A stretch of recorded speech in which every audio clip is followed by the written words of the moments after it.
And we're live. Welcome to the Dope Dive Live, where we talk about nerd stuff and other nerd stuff. I am one of three co-hosts. I'm Sunny Starblast. I'm joined by King Crazy Mofo Hi, and, everybody. and Dracon 2K. Yeah, hi. What the hell? Christ. Uh, as you can see, oh god, my voice. Sounds like Sonny had a little bit too much time playing SRW. You're right, but as you can see from the screen, we're talking about fighting games. Right now, we're going to be talking about Tekken. This might be a part of a series on fighting games, but we'll see how that goes. So, Tekken. Where the heck do we start with Tekken? In the We start beginning, where it all... there was man, and No. his name was Heihachi. Ew, no. I mean, It was Jinpachi first. Get it right. Anyway. Okay, so I guess I'll start this off since I am still playing Tekken 7. okay, go for it. Okay, so before Tekken 1, there was a dude, Jinpachi. He had his own fighting style, Mishima style karate, and for a while, things were great. Until his son turned out to be an asshole and locked him into a dungeon, left him to starve to death, and took over the company. Made it into a big, whatever, like a military kind of thing, arms production and such. And then decided, hey, I'm going to throw my son off of a cliff for training. But wouldn't you know it, little Kazuya survived. And as you would, Kazuya became, seething with murderous vengeance. Trained for years, and knowing that Kazuya was still out there, Heihachi was like, I want to take him out. I know, I'll create a fighting tournament, and whoever wins will get, control of the company or some shit. I don't know. I'll be in it. Naturally, I'll win, and yeah, this is the best plan ever. It'll draw Kazuya, I'll have all my enemies in one place, and I can just take them out with my bare hands, legally, for money. Wahaha! So, tournament happens, and you see the random usual people you would see at a fighting tournament. You got crazy with crazy beards, you got assassins, you got alien ninja samurais, and you got cat people. Yeah, but not man. really. He's just a guy who's wearing a tiger mask. Is it a tiger mask or is it a leopard mask? It's a leopard, and yet he speaks in leopard. So he's amazing. You tell me how that works. But anyway, Kazuya works his way through the tournament, as you do, and then big final battle, and then Kazuya throws Heihachi off a cliff. Eat that, Dad!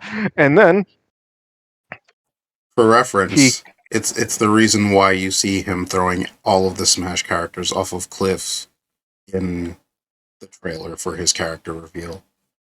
It's Mishima family tradition.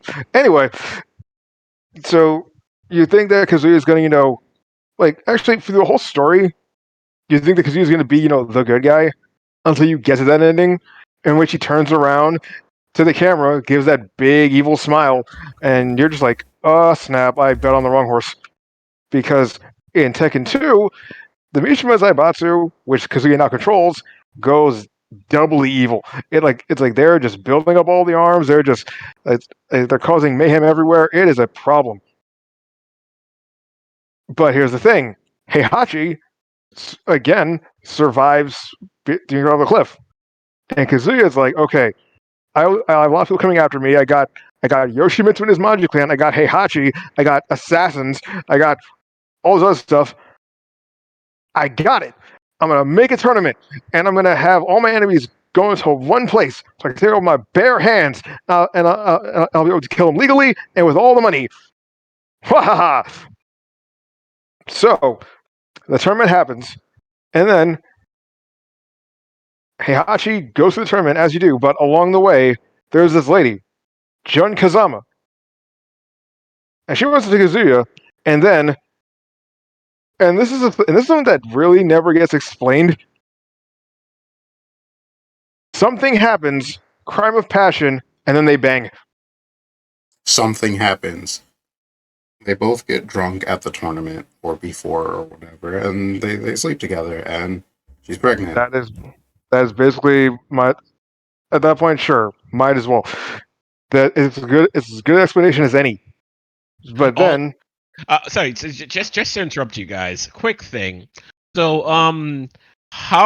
where do you expect Kazuya's crazy hair to grow when he gets older? I'm looking at the two images side by next to his father and grandfather. Apparently, when you reach that age, it grows into some random things, horns sticking out from the sides. Where's Kazuya's own going to grow? He shaves. For now. unless anyway, so all right, so after shedding his whatever tension, Kazuya goes into the final battle, and just like with Rocky, women, they weaken the knees. So Heihachi wins that fight, and then proceeds to throw Kazuya into an active volcano. So Kazuya is now dead, and Heihachi is once again the leader of the Mishima Zaibatsu. Also, by dead, we mean finger Dead. wiggle dead. No, he's dead. Hold up. This is Tekken 2. Yes, He's in Tekken... we're getting to that. Okay. Alright. Okay, so 20 years pass. No tournament, no nothing. The Zaibatsu is... Well, they're still assholes, but they're not like... Well, they're like assholes that you know. They're like the government. Anyway, so the Mishima Zaibatsu find this legend of this ancient super being that has the secret of immortality. And Heihachi's like, ooh, daddy like. So he sends his Why you forces... gotta say it like that? Oh, okay, look, this series is about the relationship between fathers and sons, so I had to throw that in eventually. But he sends his new private army, the Tekken Force, into... I'm pretty sure it's South America, to find this ancient ruin, Yes, and it then was this in South America. and then this ancient being called Ogre, legend dictates as a god of fighting, just decimates them all. And Heihachi's like, oh man, I gotta figure out how to take this thing out. What do I do? And as he's thinking about this, Ogre is going around to everybody who was in Tekken 2 and kicking the shit out of them.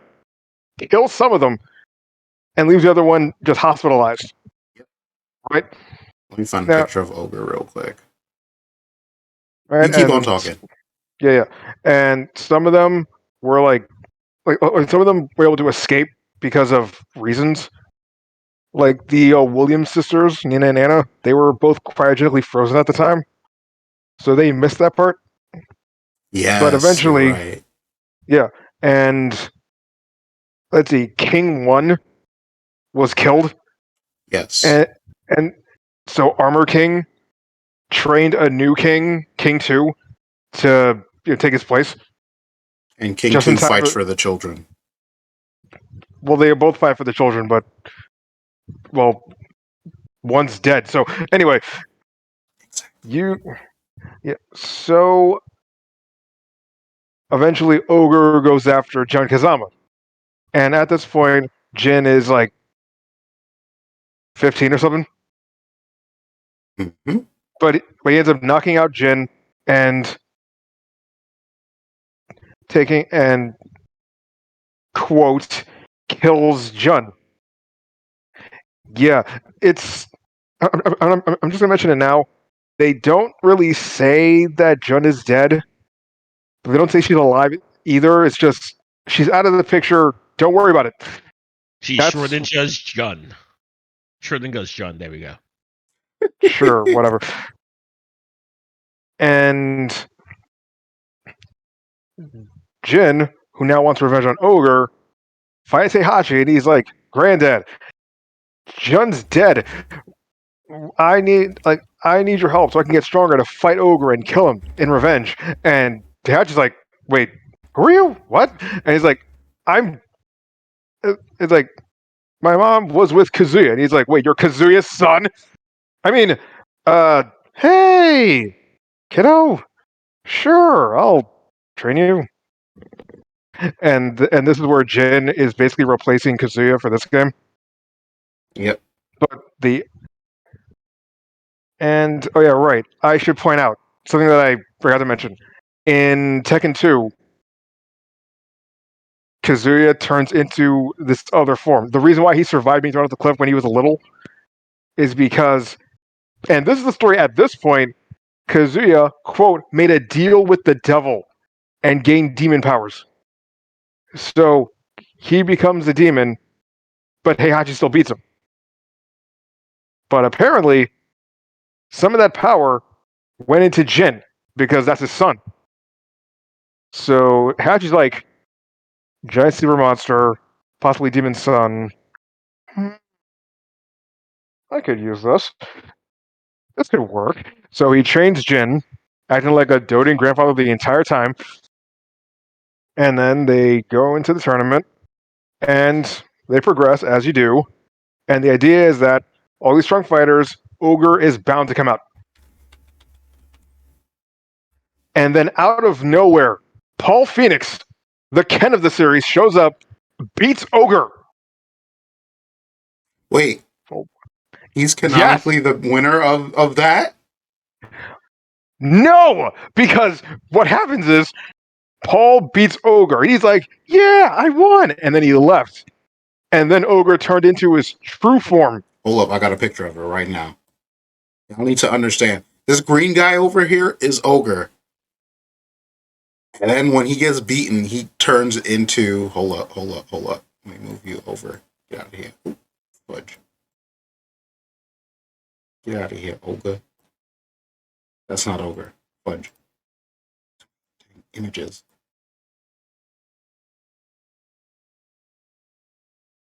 And while you're getting that, Boom. basically,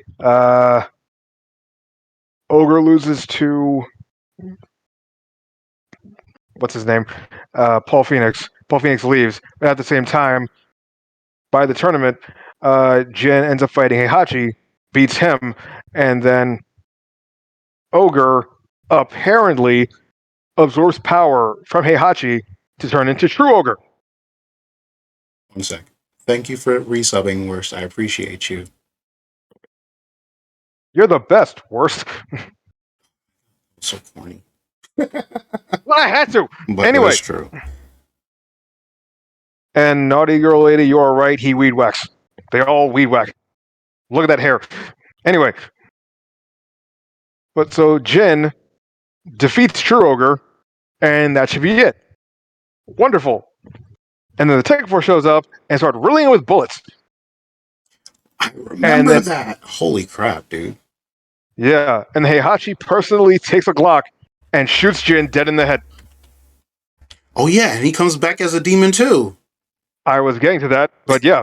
I'm sorry, but like, you just unlocked all of these memories of me playing Tekken with my dad in the summer, and like, we're like, we gotta beat Ogre, and then we beat him, and then all of this stuff happens. Sorry. See, funny enough. No, it's cool. See, funny enough, Tekken 3 is the one that I played first. So I went in with no knowledge. All I saw was this kid get shot to death by Heihachi, and then he grows wings, and I'm just like, okay.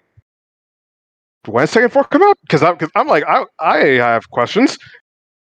That's weird. But anyway, Jin just runs through the Tekken Force and then blasts Heihachi through a wall and flies away. And Heihachi, who got, again, blasted through a wall and fell, like, I want to say 4 stories, he just sits up and he's like, shit. Damn it. So that's happening. But it's not a total loss. Because when Jin beat Ogre, there's like blood and tissue and all this stuff. So his scientists just grab it all up, and he plans to implant Ogre cells into his own body to be immortal. Right? The problem is, it isn't working. It's not like, meshing well. Because wouldn't you know it, they need a catalyst, and the only catalyst that'll work is the devil gene that Jin and Kazuya have. Surprise! So he's like, okay, I have no idea where Jin is, but I'm pretty sure I can track down. But Kazuya's body was taken by my rival company, G Corporation. The dicks. So I'm gonna have my second force bust into G Corporation, steal his body, and wham bam, immortal Heihachi, baby. So they have this whole intro scene. You have Tekken 4 soldiers busting into G Corporation, just shooting it up, and they're ready to take the body. But then a whole group gets blasted by the now alive Kazuya. And Heihachi's like, oh, fuck! And Kazuya starts running through those soldiers. Like, yeah, Kazuya Misha, he's back, baby. And what had happened after Tekken 2, G Corporation, who hate Heihachi, grab Kazuya's body, and they use science to bring him back to life. And Kazuya, who wanted to, learn more about the devil gene, unlock his true potential, he stays with them for 20 years. Just you're trying to learn more about the gene and what to do with it and blah blah blah, right? But then here's Heihachi again coming after him, and Kazuya is like, "Listen to me, you old fuck. The future is now," and kills all of them. Well, the future passed, the future was but, yesterday. Well, passed, but shit. And then Heihachi's like, "Damn it! Wait, I've got it. I've got to find Jin. I got to find Kazuya. I got to find somebody with the devil gene. I'll make a tournament. I'll invite all these people. I'll have all my names in one place. I'll be able to strangle them all to death with my bare hands, legally, for money." So, and Kazuya, who knows this is a trap, is like, you know what? I'm in. Let's diggity do this, Dad. Meanwhile, Man, Jin, that you said let's diggity do this. I'm absolutely disgusted. So then Jin, at the same time, undevils himself, and he's like, "Okay, I officially hate Heihachi now. I hate Mishima style karate. I'm going to learn traditional karate in Australia." And then he hears about the tournament. And he's like, "Okay, I'm going to enter the tournament, and I'm taking Heihachi out.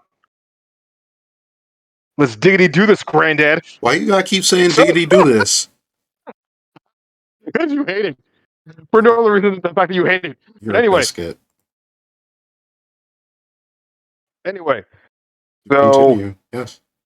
All right, so they have a whole tournament, and eventually it was going to be Jin versus Kazuya, but Jin goes missing because the Tekken Force kidnapped him, and now he's chained up in whatever, in Hanmaru, Mishima. Don't do that. Sonny, take that out. Don't do what? Gon isn't here. Gon is not here. I don't care. Get rid of it. Let's diggity do this then, bro.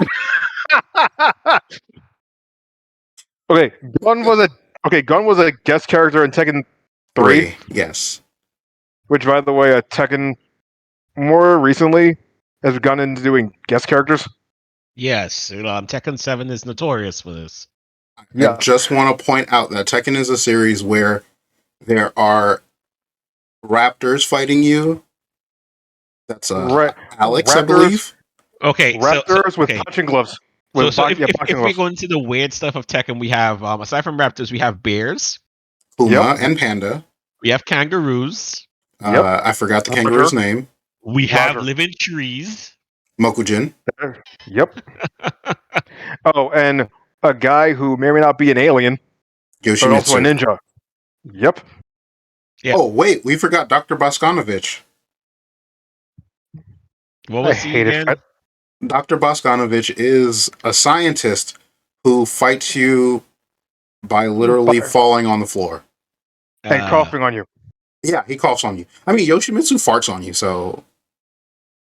No. He burps at you. Same Wait, who's the one who thing. farts? Someone Who's the one who farts. farts? I think It's the gone. bear. It's gone. Oh, okay. Great. Wonderful. Anyway, All right. so... Back into the story. All right, so Heihachi and Kazuya fight for the finals of the tournament. And by the storyline, Heihachi wins. But he's like, hey, if you want to see your son, come this way. So they go to Hanmaru after an indeterminate amount of time, which I wish they had. Like, is there like a car ride? Is there like a plane? Are they just together for the whole thing? Like, it's like, wouldn't it be like awkward to see your undead son? But whatever. That's just how it is. So they go in there, and this is where, yeah, at this point, the Devil Gene awakens in Kazuya, and now he's talking in like, other voice, like, my other half, I finally found you, blah blah blah, and Hachi's like, wait, what? And it's like, I've been waiting years for this, for if I could be recompleted and take my rightful power and blah blah blah. Thanks, Heihachi. Here's a gift. Force blast, and he just blasts Heihachi out of the room. And he's trying to absorb the devil whatever out of Jin, but that Kazama blood is blocking him. And then he starts tweaking out, and then it turns out Kazuya is starting to take over. And he's like, you never knew about this method of combining our powers. Now you'll become part of me. Which I'm lost, like how Kazuya would know how to do that, but screw it, whatever. He's like, get up, Jin, and then Jin has a really trippy nightmare, wakes up, sees his dad, and he's like, if only you were actually still dead again. But once I kill you now, it'll all be over. And so then they fight, and Jin wins. And then Heihachi walks in like, Kazuya, you punk bitch. All this is going to go according to my plan. Now I'm gonna kill Jin, get rid of you, and I'll win. So bring it on, bitch.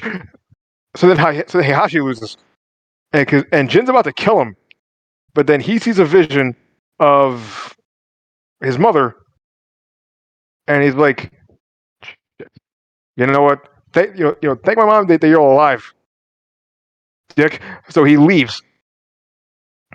So you got Heihachi and Kazuya just unconscious, and this is where shit goes nuts. This is where the story of Tekken goes into overdrive, and we as fans loved it. So, the start of Tekken 5, from the intro, Heihachi and Kazuya are still there, but then G Corporation, who are like, okay, we're going to kill Heihachi and either recapture or kill Kazuya. Actually, no. Actually, yeah, they wanted to kill him too. They sent in an army of Jack robots. Jack is a long-standing character, but not really. It's like every game, it's a different Jack. Yeah, Gun Jack, something else Jack, Jack-a-dee-doo-dah. Yeah, there was Jack 1 and Prototype Jack in the first game. Where's the second one? Tekken 2 had Jack 2. Tekken 3 had Gun Jack. Yes. And then after that, it's like a new Jack every time. But the consciousness of Gun Jack is what, are like his programming and memories is in every Jack. Well, every main Jack that you play as.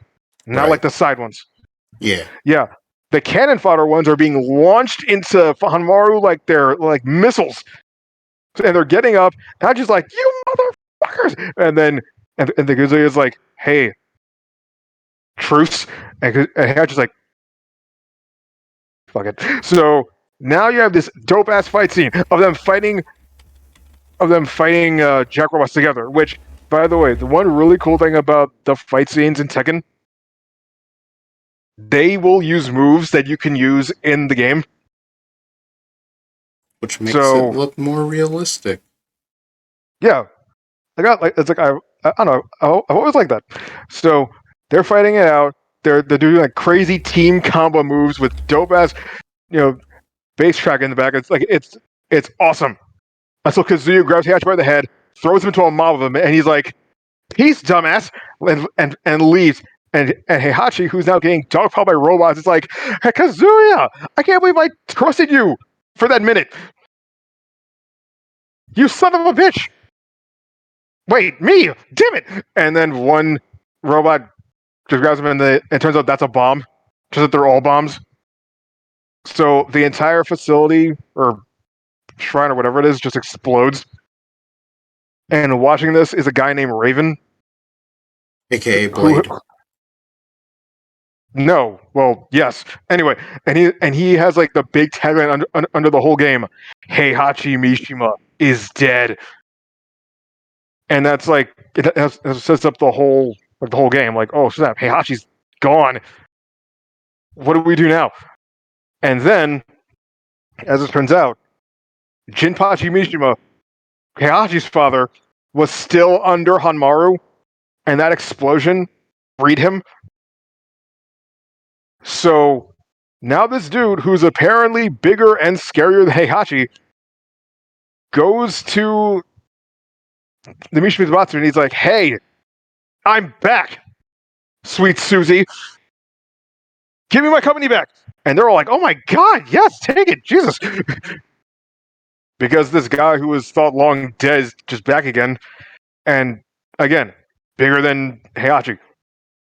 I mean, just look at his beard.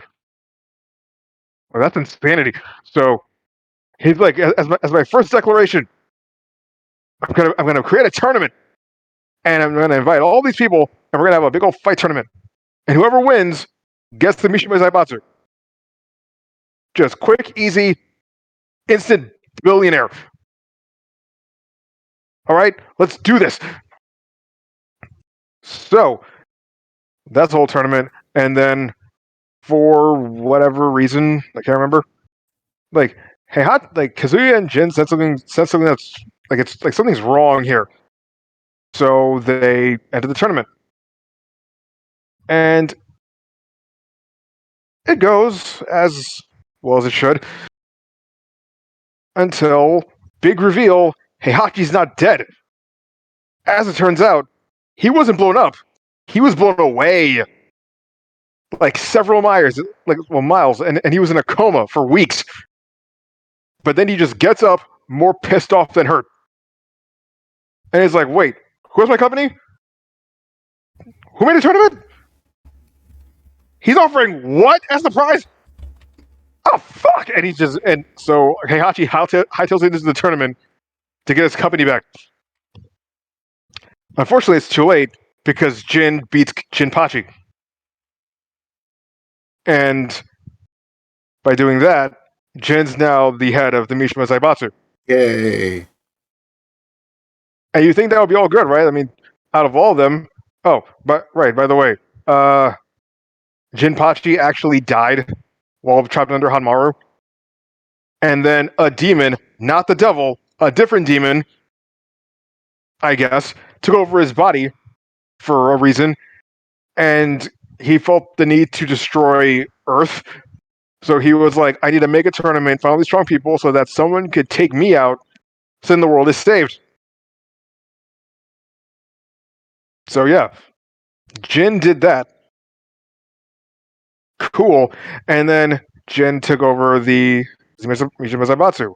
And you think, okay, Jin's the good guy. He's the hero. Of course he would be like a better leader of no. He immediately declares war on the entire world. He starts mass pandemonium, mass bombings everywhere. He just randomly blew up a church. So Just 'cause. basically, what you're telling me is that just get the whole family out. None of them are good. Oh, we're getting to that. So Jin has been just doing Lord knows what, just war on the world for whatever reason.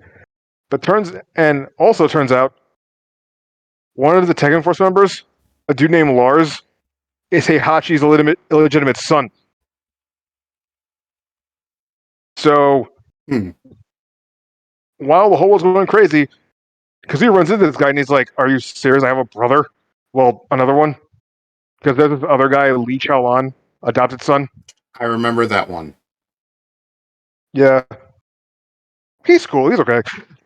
So you have this guy Lars trying to figure out why the hell is he part of this insanity? Like, are you shitting me? But then he meets this robot girl, Alyssa Boskanovich, Dr. Boskanovich's quote daughter, and they're traveling together, trying to, because they have Lars has his own squadron of the Tekken Force that are loyal to him over the Zaibatsu. Mm-hmm. So when he leaves, they go with him. Why does Eventually, Lars look like a superhero? I'm sorry. Nobody. Actually, no. The reason why he looks like that is because he was designed by the same person who was drawing Naruto. Okay, That's it. that's all I need to know.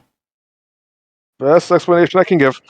So, I'm also not looking for any more pictures of Tekken because I just saw something very not safe for work, and I am done. So I'm just concentrating on the podcast now. wait, what? What'd you see? Um, the I don't even remember the character's name. Big dude, kind of darkish skin, and all of a sudden, dong out. So I'm good. Oh, Absolutely okay. good. Well, damn. I mean, that escalated quickly. Yeah, I'm done. I'm good. No more. Okay. So, anyway, they're making the travels, and then they find out that the reason why Jin has declared war on everything is that's the way to awaken the original Devil Gene user, the demon Azazel. So Jin's plan is to awaken this thing, take it out himself, and then that will destroy the Devil Gene entirely, freeing him and sparing the world from all this other stuff. And then he can just up and say, "Okay, Mishima Zamatsu, cut the crap. It's over. We're done. We surrender. Cool." That is his plan. So, oh, by the way, Lars meets Heihachi, and he's like, "Oh right, that Swedish lady. I remember that. That was a good night." So, do you like stuff? Look, I guess you know what? Forget it. Get out. And so, Heihachi is just a dickhead to all of his kids, straight up. So, but eventually Lars manages to defeat Azazel, but then Azazel grows into golden super Azazel. But Jin's like, "Don't worry, this is all part of my plan. I got this." Runs up, does a super dragon fist, and just takes him out one shot, and that should be it. Except no, because Heihachi and Jin still have the Devil Gene, so yeah, the Azazel thing was kind of a waste of time, except for the fact that now everybody hates Jin, and the war hasn't ended, and yeah, he kind of screwed the pooch, as they say. Mm-hmm. But this is where we careen into Tekken 7, where as of right now, Heihachi just waltzes into the room, into the Zaibatsu, beats up everybody, and takes over again. He just usurps it. You know what? Fuck the tournaments. I'm just taking it. Right. So Jin is now kind of a bum and in a coma. And How can you be a bum and in a coma? well, he just lost his job and all of his resources, and now he's in a coma. So, and also because they tried to kill him in 5, Kazuya went back to Geo Corporation, killed all of the people in charge, and took over. So now you have Heihachi in charge of Zamato again. You got Kazuya in charge of the G Corporation, and you got Lee, as I mentioned, Kazuya's adopted brother, in charge of Yes. Violet Systems, and it's him, Lars, Alyssa, and the now comatose Jin, and they're trying to like stop the war and stuff. And this is where we get into the Tekken 7 story mode, which is it's mainly again about the Mishima family because everyone else's endings they are more or less jokes, like genuine jokes, all of them. Like remember what I said about Paul Phoenix beating Ogre Yep. in 3? He has been just the butt of the joke ever since then. He wants to fight aliens to prove his superiority to the galaxy. He's constantly broke and running around with his friend Martial Law, the Bruce Lee clone. Yes. And didn't his father die due to Ogre? who? Martial Law's father. Oh, no. Martial Law's father. No, Martial Law's been there since Tekken 1. Tekken 3 had Forest Law. Forest Law, that's the one, yeah. Because his father was either injured or retired or something. Yeah. But then Tekken 4 came around. Forrest got into a bicycle accident, so Law had to get himself back into shape to get money, and then they just stay with Martial Law the entire time, for the rest of it. Again, the endings are for him are kind of just jokes. So yeah, but anyway, let's see. Tekken 7 is from the perspective of this reporter, and he's just trying to figure out what the hell's going on with the Mishima family. Tell the truth and all that. And he realizes that all this started with the disappearance of Kazuya's mother, Kazumi. So he starts digging. Meanwhile, let's see. What did Heihachi do again? Oh, Heihachi wants to find Jin. So he grabs this guy, Claudio, who's the leader of a group of exorcists in Italy. Use information network, get the people on his side, and get proof that, well, first find where Jin is, and second, out to the world that Kazuya is a freaking demon.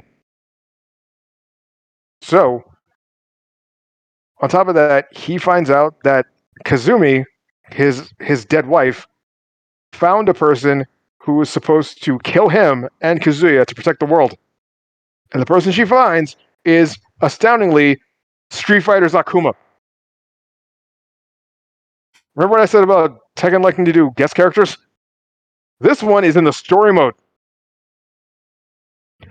So Heihachi is training, and then out of nowhere, this dude from a completely different game shows up and is like, "Hey, your wife hired me to murder you." And he's like, "When? It's been like 30 years." And he's like, "I know, I was waiting for you to get tougher. Let's do this." So they fight, they're tearing the place apart, and then Kazuya sends Jack robots after them. So, again, another tag team fight with robots. And then they fight again, and yeah, Akuma wins the fight.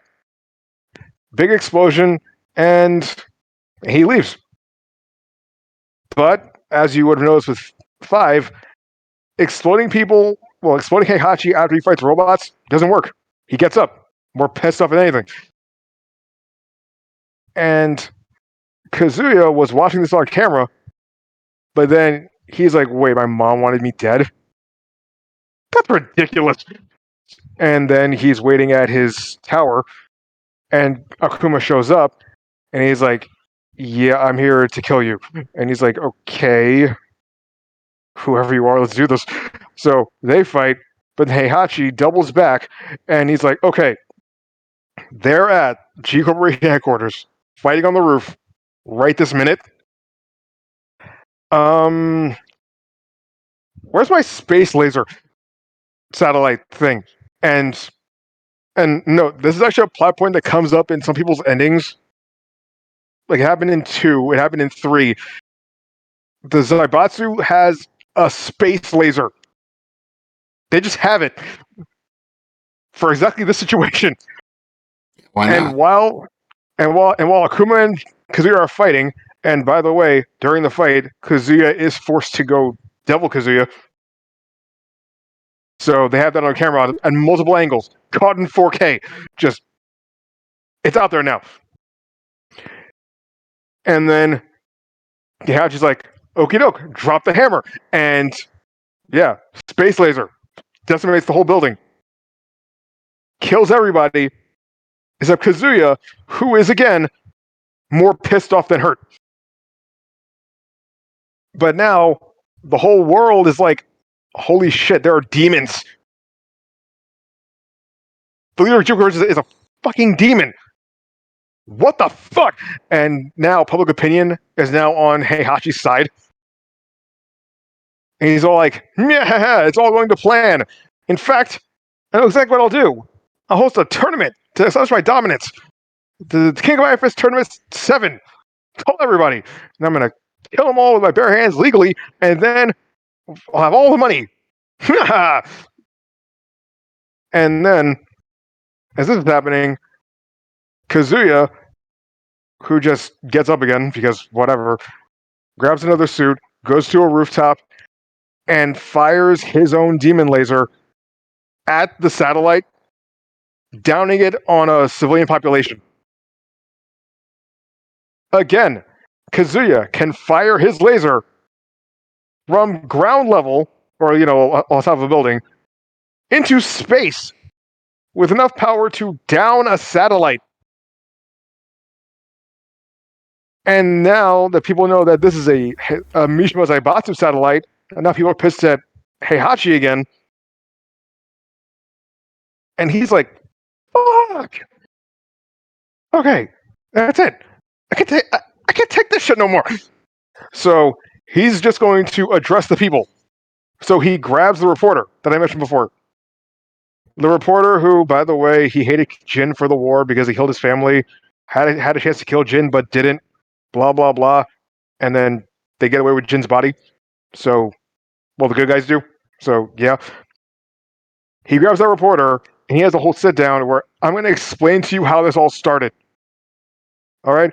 At first, the idea was that the devil gene was like, a separate entity that found Kazuya, made a deal with him, got powers, passed to Jin, and that's it. No.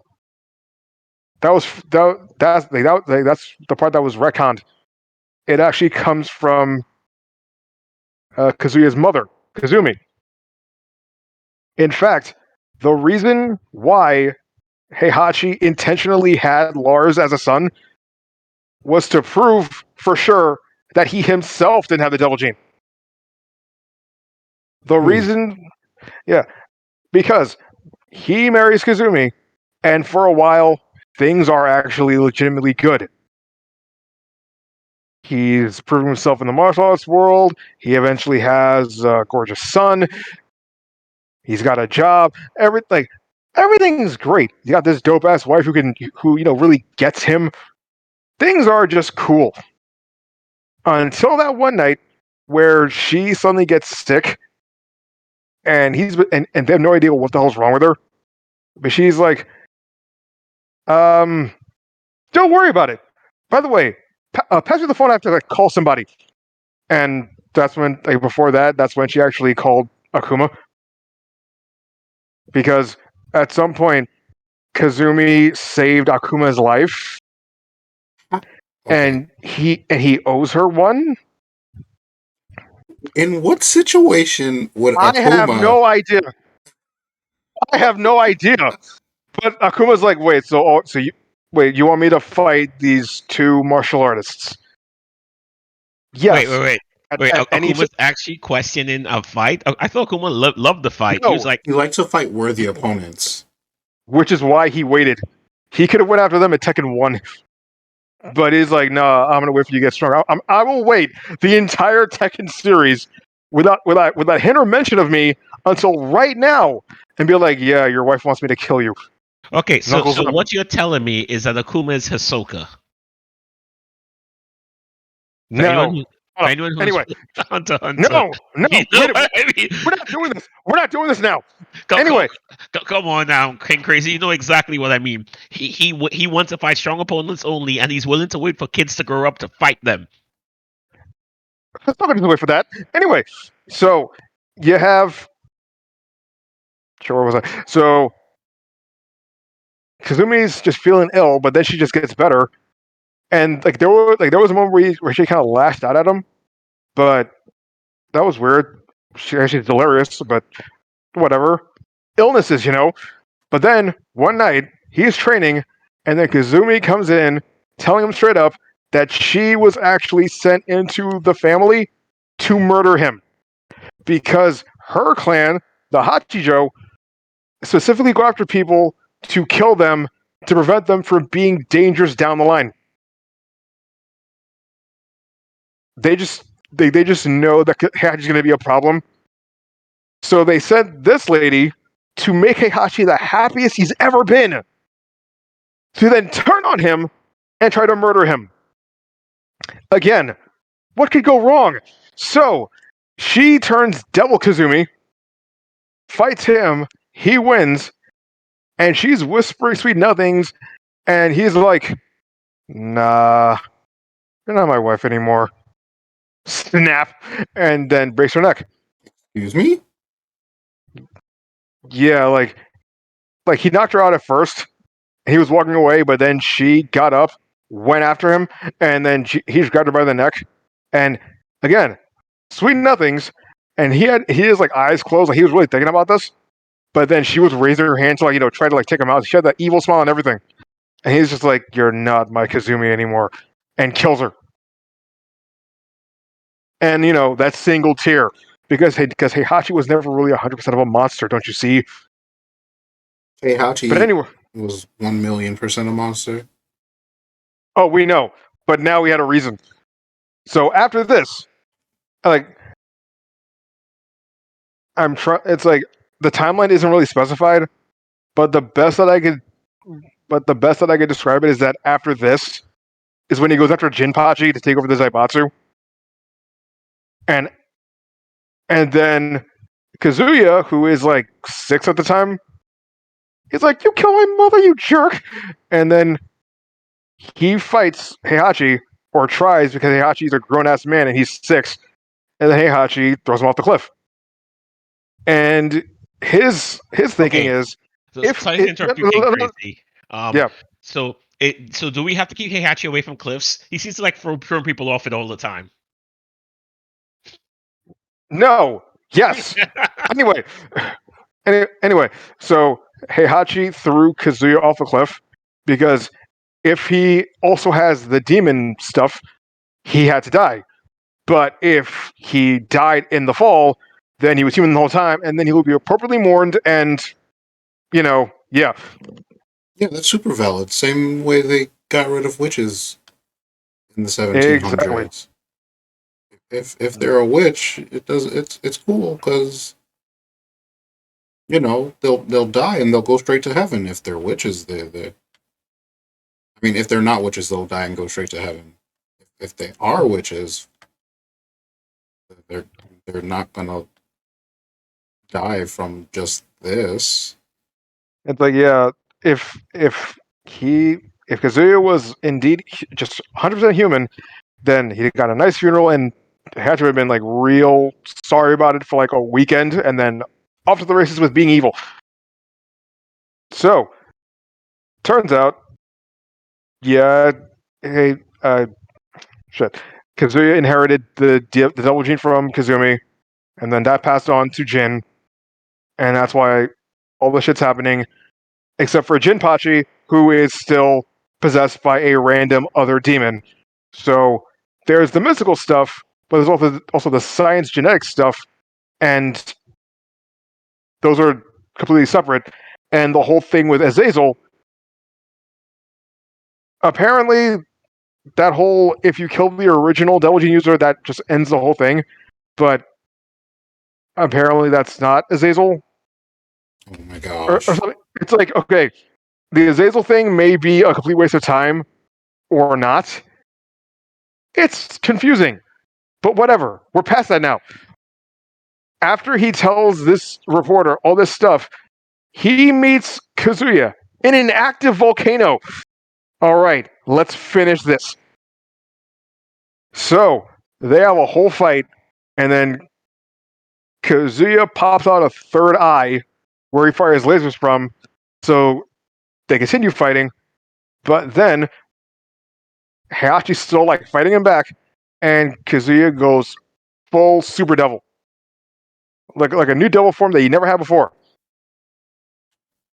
And Heihachi's like, "All right then, I mean, this is like what I've been waiting for." And then he just goes full Fist of the North Star, and half of his shirt just blows off, and now he's just like glowing. So I don't know what that is, but he's just now on the level of the devil. Of course. Sure. So they keep fighting, and Kazuya's hitting him with everything. Multiple lasers from every direction. It is a mess.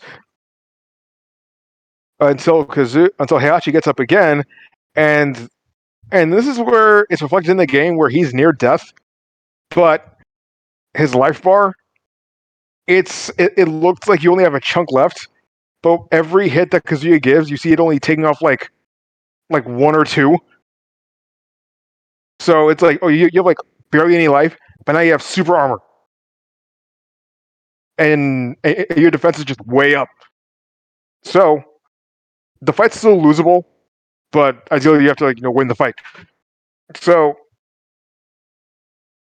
he beats that devil form, and now it's just a big punch out contest. Until eventually Kazuya remembers everything. This entire mess of history winds up and punches Heihachi in the chest so hard that he goes into cardiac arrest and dies. For real this time. But, of course, Tekken tradition, just for good measure, grabs the body, throws it into the lava. Like off a cliff into actual lava. So He's coming back. no idea. Like it might be like some weird like nightmare geese from King of Fighters kind of thing. Like, oh, he's not back, but also, I mean, yeah, you can play as him. Sure. Remember Darkstalkers? Remember Pyron and how he died in the first one, but kept showing up? It's like that. Or he'll come back as young Heihachi. It'll be like a fan thing. But anyway, it's over. It's done. Kazuya has officially, finally, really, truly killed Heihachi. It's finally over. And then Hadouken whizzes by his ear, and Akuma's back. And he's like, I was waiting for you all to be done. So, let's do this thing. And Kazuya, who should be near dead, he's like, you know what? Fuck it. Devil form. And now it's Devil Kazuya versus Shin Akuma for the climactic secret final battle. And I gotta say, even on easy difficulty, this fight was horseshit for me. Like, just super armor, teleporting everywhere, just throwing Hadoukens like way faster than normal. It was a bitch to deal with. It took me way too long, but eventually took him out.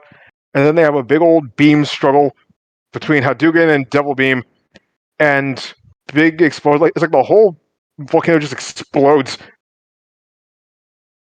But then, by the ending, Kazuya's still around, and it's unlikely that Akuma will be there for Tekken 8.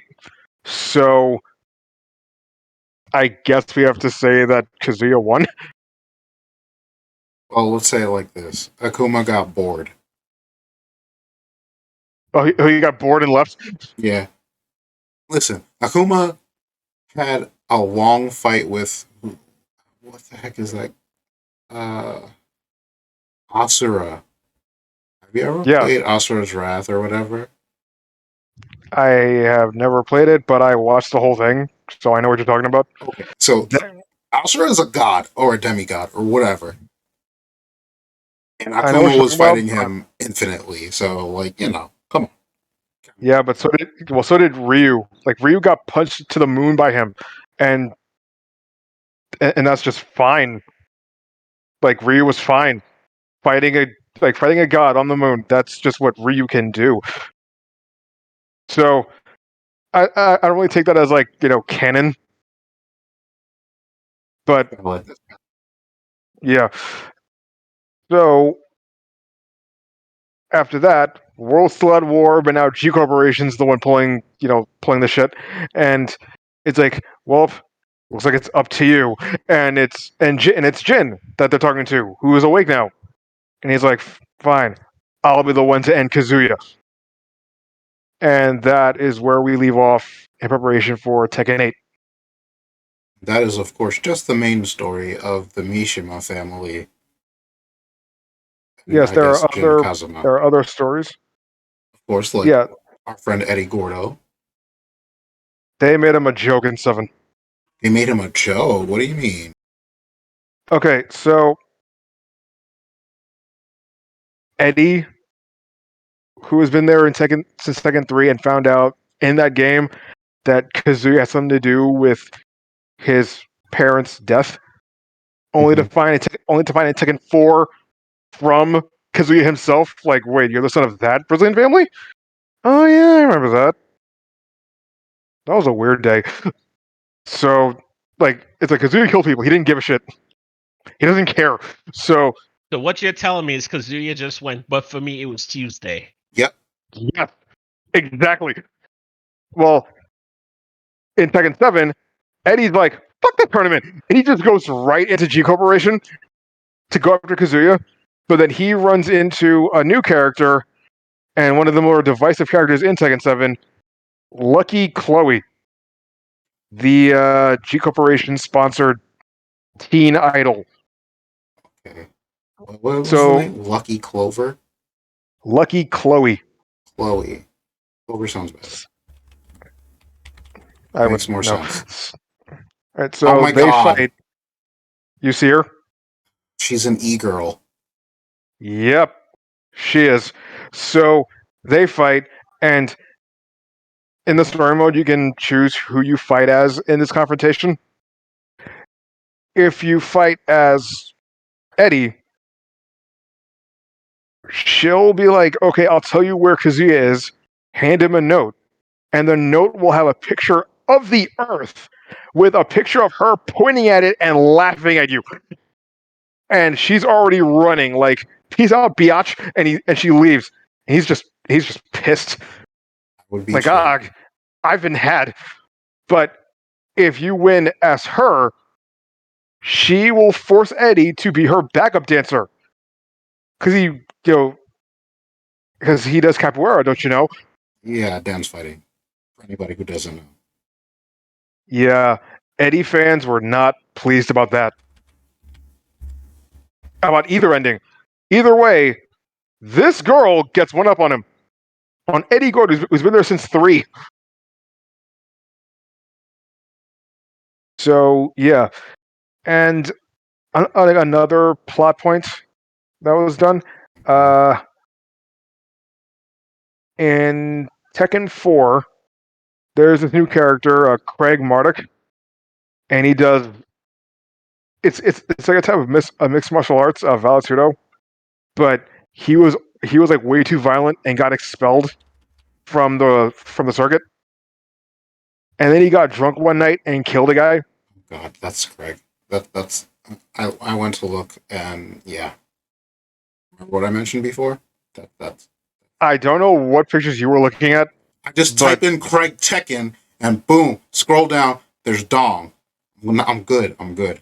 I'm good. I'm good. right. Anyway, so it turns out that the guy that he killed was actually Armor King from Tekken 1.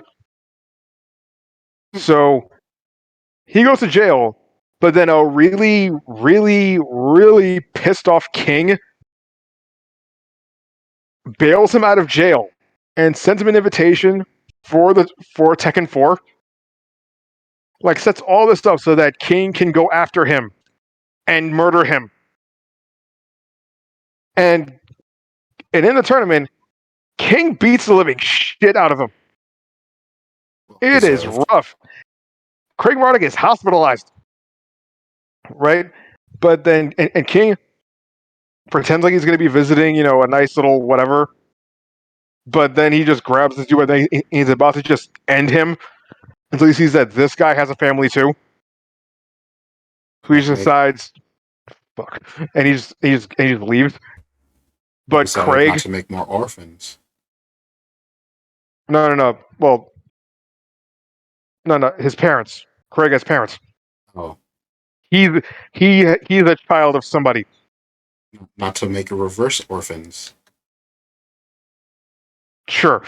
So he leaves, but then Craig goes nuts. He was ballistic, and he's just going around to different tournaments, not Tekken tournaments, and he's just beating the shit out of everybody. Like, he's just running into boxing matches and just kicking shit at everyone, just going after people while wearing an Armor King mask. It's kind of disrespectful. Oh, indeed. So King is now doubly pissed. So then they fight, but eventually they beat each other to the point where they're just like, oh, fuck it. But then they actually start, like talking. And yeah, Craig was drunk. He didn't want to kill anybody, but he also has like that fire spiral. Like he didn't want to lose to King either. So needless to say, he was weird about it. He was weird about how to go about it. But eventually, they actually start to get along to the point where, like, King will have wrestling matches, and Craig will be his tag team partner. So, yeah, things are good. Until you find out that Armor King had a brother. So now you got Armor King 2 who's going after both of them, Craig for killing his brother, and King for not taking his revenge when he had the chance. King is the nice guy wrestler. Armor King is the heel.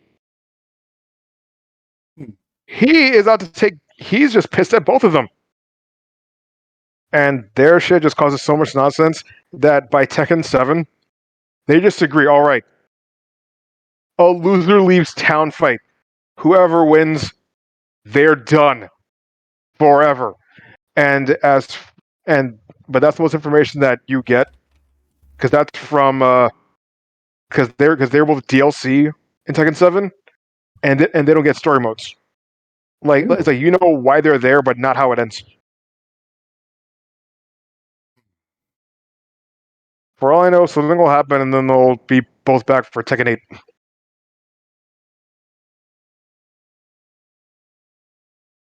What's the point of having a king and an armor king? Like, I can tell you exactly how Tekken is going to happen. Jin is going to come back to take his right. So, sorry, next Jin. Kazuya is going to come back to take his rightful heir as everything. He's going to defeat all the people who have wronged him over the years. And then when someone comes to him and say, "You and what army?" he says, "This army." And then a portal opens up and all the Smash characters come out to help fight with Kazuya. There you go. I'm leaving.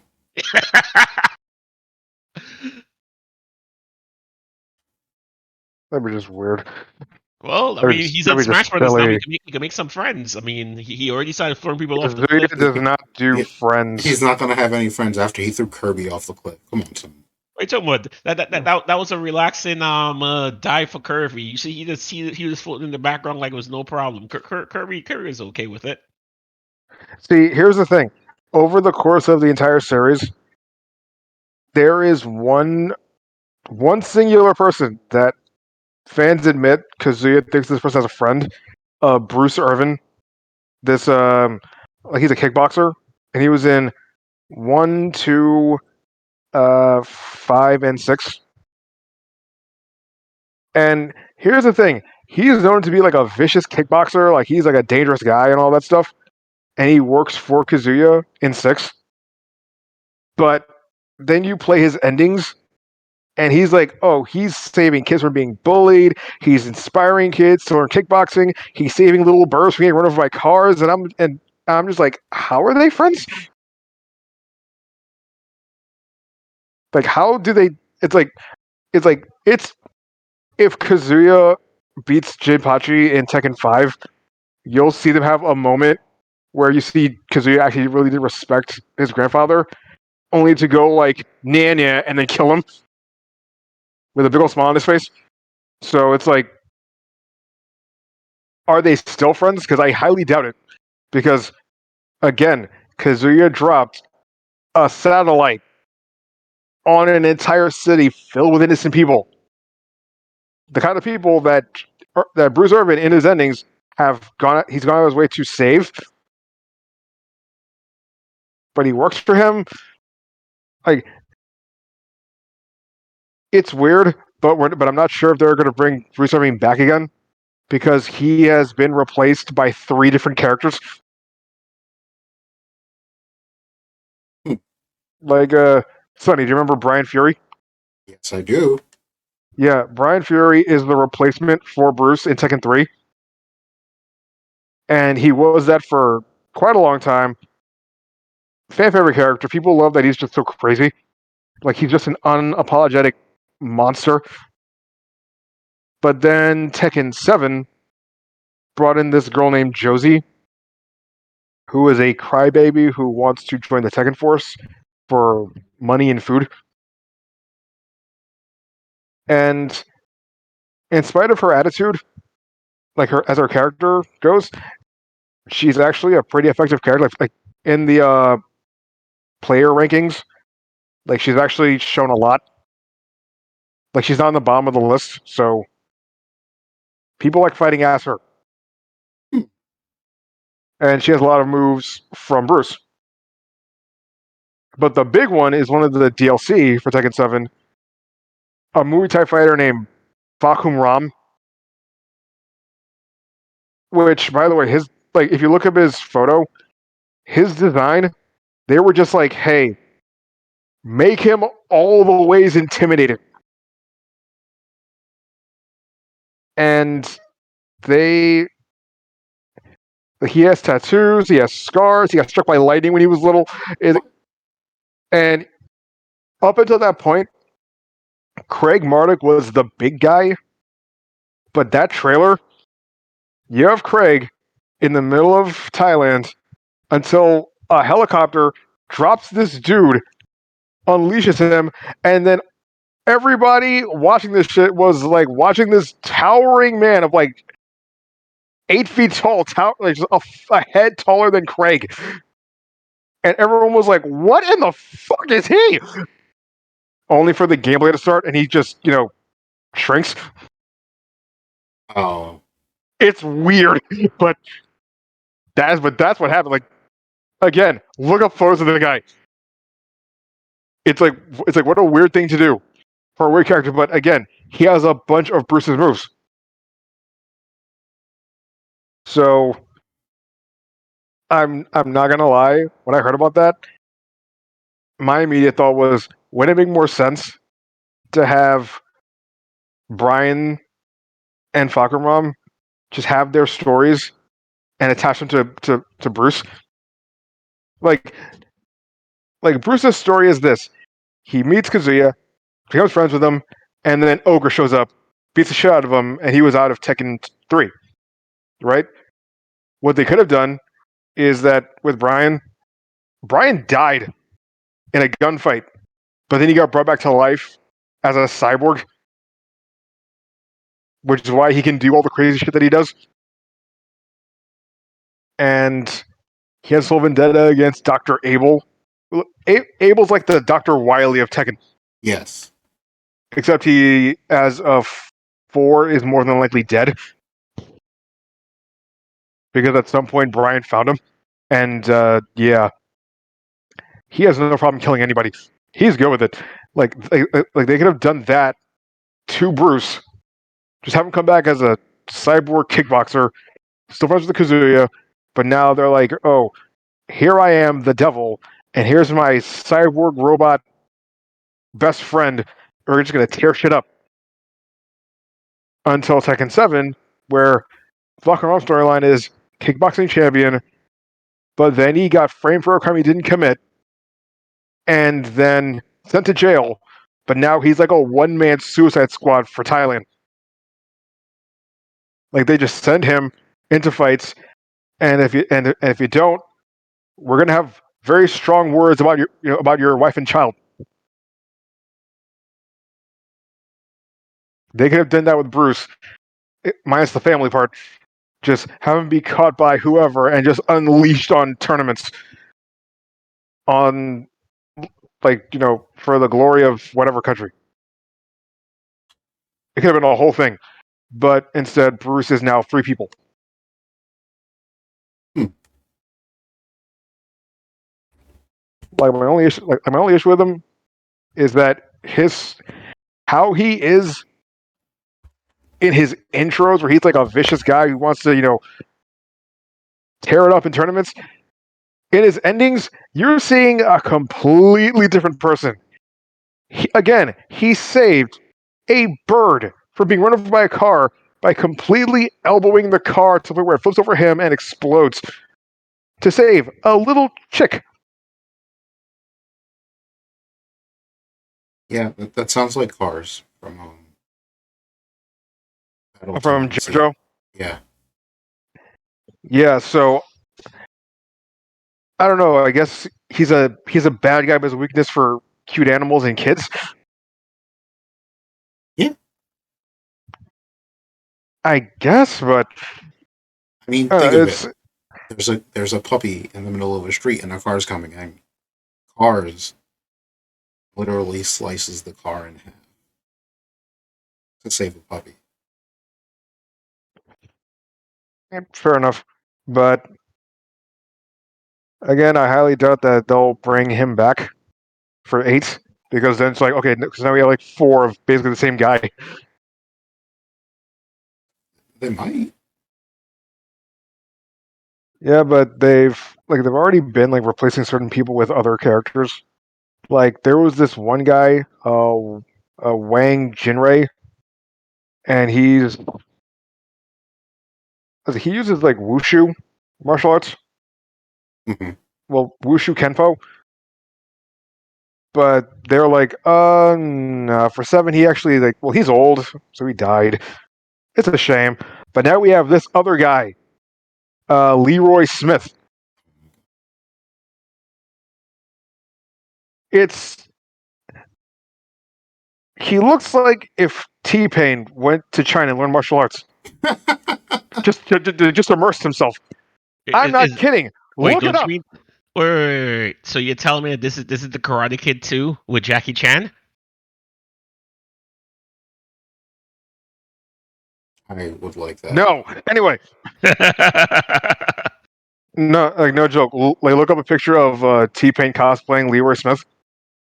Wait, what? I'm dead serious. Everyone saw Leroy Smith and it's like, that's T-Pain. T-Pain was like, yeah, that's me. Look at it. And honestly, T-Pain, Leroy, damn. Yeah. I already calling him T-Pain. Damn it. All right, so Leroy Smith, he was actually You're right. I just looked this image up. Pretty damn close. I mean, old TP needs a little bit more wrinkles in the face, and it'd be really damn close. Yes, and also he has a cane that he can use and a dog that he can use in his fights. Sir, this is old T-Pain. This is T-Pain in like 20 years. Yeah, this is T-Pain when he's learned the path of the boat. Oh my god. This is T-Pain if he didn't fall in love with the stripper. I'm not having this conversation. Anyway, too late, bud. Oh wow, he went for Dragon Con looking like that. That's actually awesome. Yeah. And let me see. The only other real storyline of note in Tekken is with Nina Williams, because she's an assassin and, let's be honest, a bitch. And eventually she got... Yep, that's Leroy. That is Leroy Smith. Yeah. Here we go. Yeah. They. Damn. So T-Pain's final form. So okay, just to be fully honest with this, so this is when T-Pain joins the Wu-Tang Clan. Dude, really? Anyway, Oh my god. anyway, but yeah, Annie Williams, best assassin in the world, but has a sister, and they have this whole sibling rivalry, which her sister Anna has tried to squash, but Nina's like, nah, fuck you, and they just keep egging each other on, and eventually, the Zaibatsu took some cells from Nina and essentially made a son who is Steve Fox, the boxer. And Right. right. And she thinks nothing of him because it's like shit, I don't know you. Like I mean, makes sense. I mean, they took this from her without her will and grew a clone. So I mean, I can perfectly understand why she says she wanted to do with him. yeah. But they run into each other in 7, and he helps her escape from the gunmen that were going after her because she just killed a guy. Oh wow. I mean, Yeah, she's an like assassin, so. Yes. yeah. But here's Hey, the thing. sorry. Just a quick thing. I should be right back, guys. I gotta take out the trash. I'll be right back. No problem, bro. Okay. All right.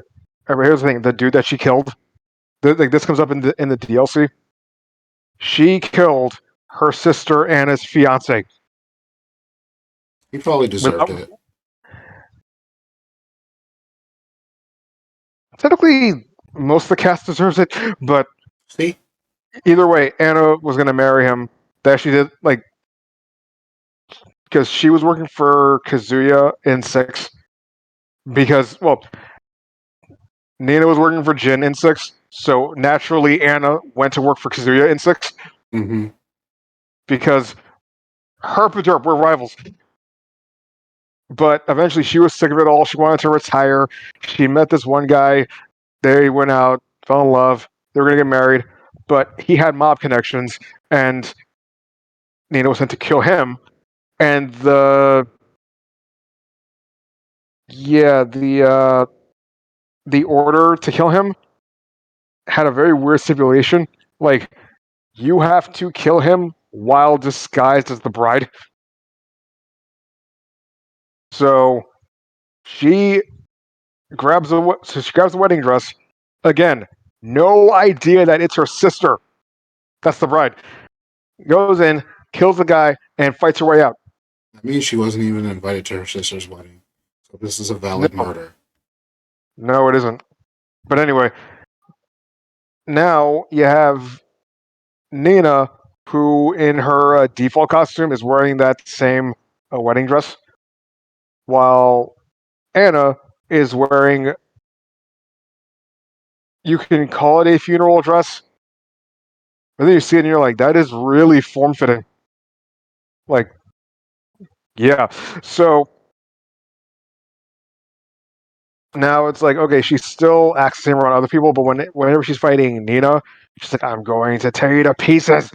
Like, now it's like, okay, the sibling shit, that's over. Now I legitimately want you to die.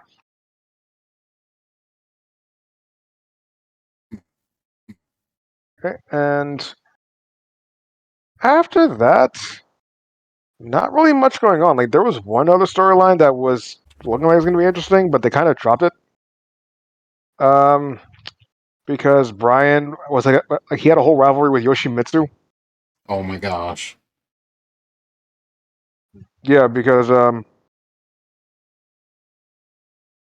Brian again is a cyborg, and he went after Dr. Abel to get him to build him a new reactor or whatever. But by the time he got to Abel, he was damn near dead anyway. So he punches Abel through a wall and then just drops. But then Yoshimitsu grabs Brian on behalf of Dr. Boskanovich, the Dr. Light of the game, and he's like, you actually did us a real solid. I mean, Abel was an asshole. So we're going to help you out. We're going to give you a new reactor. The catch is it's going to be a while before we can, reactivate it in you. So you're going to be asleep for a while, but you are going to be brand spanking new. Oh, actually, no. He was going to build him a new body so he can stay alive because the damage to his body was already too much, right? So Brian's like, cool. But then he was like, okay, Brian's mech stuff is a little more complex. So Boskanovich insults some new tech into him to, keep him going. And then he woke up and he's like, wait, hang on, I feel great. In fact, and he just runs through Yoshimitsu's Manji plant, just killing everywhere he can get to. So yeah, ungrateful as shit. Doesn't even describe Brian. He's just a monster running around the earth, tearing shit up. He injures Dr. B, and now Yoshimitsu has just a blood vengeance against Brian. And Dr. Boskanovich is dead now, right? no, he's alive. Yeah, Dr. Abel's dead. Okay. So I just want to say something. Allegedly dead. Yeah. Yoshimitsu's appearance is constantly changing over the series. Yes. He's sometimes a bug, he's sometimes octopus, he's sometimes a Demon. I don't know what he Sure, a demon. Yeah. Let's call him that. Sometimes some weird clockwork robot. It's odd. He's an odd guy. But he is a mainstay character. He's the one using a weapon. You can find him in this series and Soul Calibur. Yes, that is apparently his ancestor. That makes sense. And except he's not speaking any human language. Soul Calibur Yoshimitsu speaks, either Japanese or English, depending on what you choose. But Yoshimitsu is incomprehensible. So, people honestly call him a space ninja who has a Japanese ancestor, I guess. Makes no sense. We're gonna give you the hentai version of him. Not actual hentai, he just has tentacles. Get Kazuya out of there. You see him covered in tentacles. But anyway, yeah, that is Yoshimitsu in 7.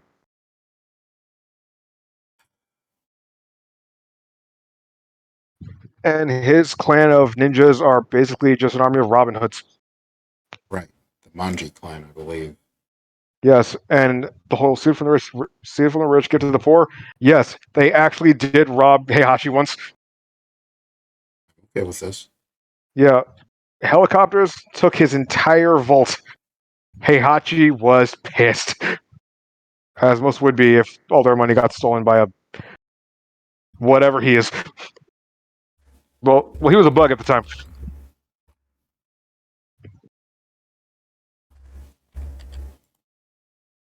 But anyway, yeah, that is Tekken 7. Well, the Tekken storyline.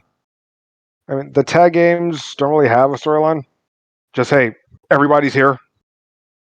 The only thing is that Jun Kazama's body was possessed by yet another demon, and she became unknown, who's basically a Tekken stand user. Yeah. And there are other story modes in some of the games.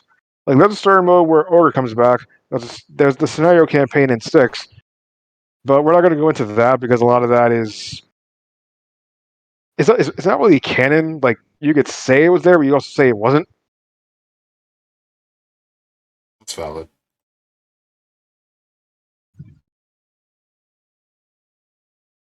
Don't mind me. I'm just going to be goofing around with pictures, I guess. Right? Is that Kuma? Yeah, it's cool. Yeah. Heihachi has a pet bear that also joins the tournament. But there's this girl, Chao Yu, who also who has a pet panda, who also joins. And They fall Kuma in is in love love. with Panda. No, Kuma is in love with Panda, but she's not interested. Let me get a picture of Panda's current appearance. Holy crap, this is a massive picture. Cheese and crackers, man. I'm Look, back. What did I miss? we're talking about Oh, Panda and Kuma. Oh, cool. yeah, long-standing animal characters. I just want to Which, say how lazy it is to name your pet bear Kuma, because Kuma literally means bear, yeah, in Japanese, but Panda is just Panda. which is fine because Panda's owned by like a 12-year-old girl or whatever. Or maybe she's like 16, which is still kind of lazy for a kid, but I don't care. Pretty sure she's in her 20s by now. Now she's in her 20s, but you're not you're not going to change your pet's name. I don't know. I don't know. I don't know Panda. But anyway, so that's really it. Like, there's not much else to talk about with Tekken. She's Like, so adorable. She's got a little hat and she got her rings on, and she got a little purse with a doll on it. This is too much. imagine my surprise at Tekken 3 where I unlocked this bear that I could play as. Yeah. Naturally, I was just lost. Like, the bear dances? Like there's a move where the bear will literally just turn around, start doing the two-step backwards, and it will hit. And if it hits the opponent, it does massive damage. I, I don't know. I don't understand. Tekken was a weird game, but who boy, I was in for Tekken 4. I had to know more. hold on. Is Gon in Tekken 7? Gon was a guest character. He was only in Tekken 3. So I'm looking at this and there's like apparently people really want to see Gon come back. They do, but again, guest character. Of Like course. him coming back is like if they brought back Negan again in 7. Which again still confused. It still confuses everybody. Like, Hold up. why didn't they want him in? Like, why not Mortal Kombat? Why is he in? Why is he in a Tekken tournament? Hold up. Negan from The Walking Dead? Negan from The Walking Dead is in Tekken 7. It was a whole announcement, and the trailer is a bunch of Tekken characters lined up, and he's having the whole speech. Jeffrey Dean Morgan does indeed voice this character Yeah, in I'm this looking it game. up. Should I put this up on the channel? Not Goodness. audio, but yeah. And the trailer has no blood. Like, you'd be good on that, but it's like around this time MK11 was out. Well, either 10 or 11, but it's like, why wasn't Negan in there for that? Why is he in this martial arts game? I mean, okay,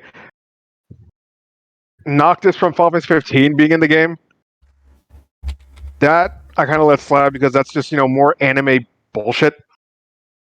But this is Negan from The Walking Dead. Well, here's the easiest answer for that. For Mortal Kombat games, each game Oh has a shoot. theme for their DLC characters. Hold Some on. D-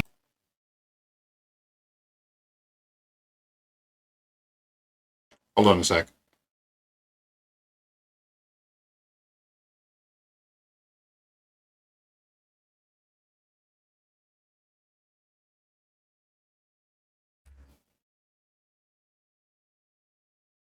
Okay.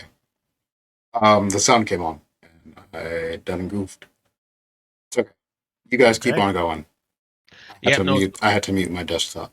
sure, no problem. No, so what I'm saying is that Mortal Kombat has themes for each of their games in terms of what their DLC characters would look like. So, for example, Mortal Kombat, was it 9? Let me get it the right here. Which one was the horror characters one? Was that 10 or 9? I think that was 10, right? They 9, 10, and 11 had horror characters in them. Yeah. Okay, so it's split between all three. Okay. And I remember that 10 had AVP as well. Yes. Um Well, uh, did they have Predator in that one, or was it yeah, 11? no, 11 didn't have Predator. Alien and Predator in the same game. Yeah. 11 was the big movie characters. So the Yeah, they had Rambo, the Terminator, the Leatherface. well, that's horror. So I'm talking the big movie characters. It was Rambo, Terminator, RoboCop. Okay, The right, big right, right, right, and right. Spawn technically, however they wanted to put Spawn in there. And then 9 was what was 9 then? I'm trying to remember. There is some of the deal. Let me look up the Mortal Kombat 9 DLC. Because each of them had a theme in it. I think Kratos was in Mortal Kombat 9. Okay. Let's Oh, see. it was Freddy only Krueger, Kenshi, Rain, and Scarlet. okay. So not 9 was just the extra Mortal Kombat characters, and they just started off the horror with Freddy Krueger, and then 10 continued it with all the other ones Leatherface like and Leatherface all. and Yeah. stuff like that. Yeah, and Kratos was in the base roster for 9, Yeah. but for only Because PlayStation. so basically, with the whole reboot universe in Mortal Kombat, they just started doing all of these special DLCs. Yeah. Because from 9 on was the whole reboot universe. Yeah. So where 9 basically just showed how crappy Raiden is as a character. Yeah, I can't dispute that. I mean, Raiden sucked anyway, but Yep. And then 10 was the game where it was like showing how easily a piece of shit Quan Chi was and how easy he could be beaten up, because in 10 everyone kept beating up on Quan Chi, like all the street cred he had from 9 just disappeared in 10. he Actually, a didn't question. deserve it. Actually, a He question. did deserve it. Sorry, go ahead. Ask your question. Oh, yeah, do you want to just move over to the Mortal Kombat storyline? Sure. So Mortal Kombat 9, for anyone who's played previous Mortal Kombat games, follows traditional Mortal Kombat plot at the start, where it's the tournament. And it's Earthrealm versus Netherrealm in terms of the big Mortal Kombat tournament. Raiden ends up getting a vision from the future where um uh, Shao something Kahn? happens, and basically Earthrealm loses, and that he has to change that from happening. He gets this mystical like thing, this mystical statement, which is like protect him or some I forgot the exact No, no. statement that it Oh, I was. remember. It was a he must win. He must win. There we go. And so that's what's fueled Raiden through this entire Mortal Kombat 9, thinking, okay, who must win to stop this from happening? So this follows the original plot of the tournament up until the first half of the game, where a few things changed. Certain characters who should not have died did died, and vice versa. Some characters who should have died did not die. So they did a few changes. I'm not going to spoil if anyone wants to go play MK9. And then the second half of Mortal Kombat 9 is Shao Kahn has lost, and being the salty bitch that he is, decides to cheat and says, well, screw the rules. I'm just going to invade Earthrealm regardless. And so you have the invasion of Earthrealm by Netherrealm. And there's also a third party in this as well, which is Quan Chi's faction, who's basically pulling the strings from behind the scenes. What is Quan Chi's location called? I know something realm. And Quan Chi is Netherrealm. Shao Kahn is Outworld. Oh, it's Outworld. My mistake. I keep Right. mixing up Netherrealm Outworld. My bad. Yes. Honestly, it's not a mistake because they're both kind of terrible places. Well, Yep. yeah, basically everywhere except for Earthrealm is terrible. That's literally what Mortal Kombat tells us. Except for Edenia. Then you get destroyed. No, it got taken over by Outworld. Yeah, so they became So crap. yes. It It became became crap. crap Actually, hold after, on. Hold on. but it I wasn't. remember from I remember from a Mortal Kombat Deception. They like because you like travel the realms. There's Earth Realm, there's Outworld, Nether Realms, Hell. Edenia is basically heaven. Somewhat, Um, yeah. there's a Chaos Realm, which is just everybody being Looney Tunes for no reason. Seriously, Oh, you I could just run forget up, who was Chaos Realm. Which character? Havoc. Havoc. There we go. Like you could just run up, punch somebody in the face, and they'll thank you for it. Because that's just wildly chaotic behavior. Because what kind of person would just run up and just punch people? But Order Realm is just the opposite, and it's like you can't do anything in there. Yeah, so And this is D&D, guys. I think there was another realm, but I can't remember. Yep. I, So going back to the plot of MK9, so he does the invasion of Earthrealm, and then there's the iconic fight where Liu Kang is ready to stop Shao Kahn, and at this point Raiden remembers the whole statement of he must win, and Raiden in his infinite stupidity decides that must mean that Shao Kahn must win in order to save Earthrealm. So being the idiot that he is, he tries to stop Liu Kang, and Liu Kang basically goes, "Why are you trying to? Why are you trying to stop?" I'm just paraphrasing here. Why are you trying to doom Earthrealm? And basically he tries to attack Raiden. Raiden defends by accidentally using lightning, and he burns off Liu Kang's face, killing Liu Kang in the process. Yep. yeah, and I remember his reasoning was that if Shao Kahn breaks the rules, then the Elder Gods, who can't interfere for whatever reason, would have to step in. So it was like if Shao Kahn wins, then the Elder Gods will just fix everything. He finds this out after literally half the cast has been murdered. Yes. So when we say half the cast, we be talking about Liu Kang, Katana. his love interest Katana, Jax, Jax, there were a few others that died as well. Nightwolf, Nightwolf died. Sindel came back and died again. Cinda was already dead at this point, and then I think they brought her back. I think that's what happened because she was on NetherRealm side for that entire thing. I think she was already dead, and then Quan Chi just revived her.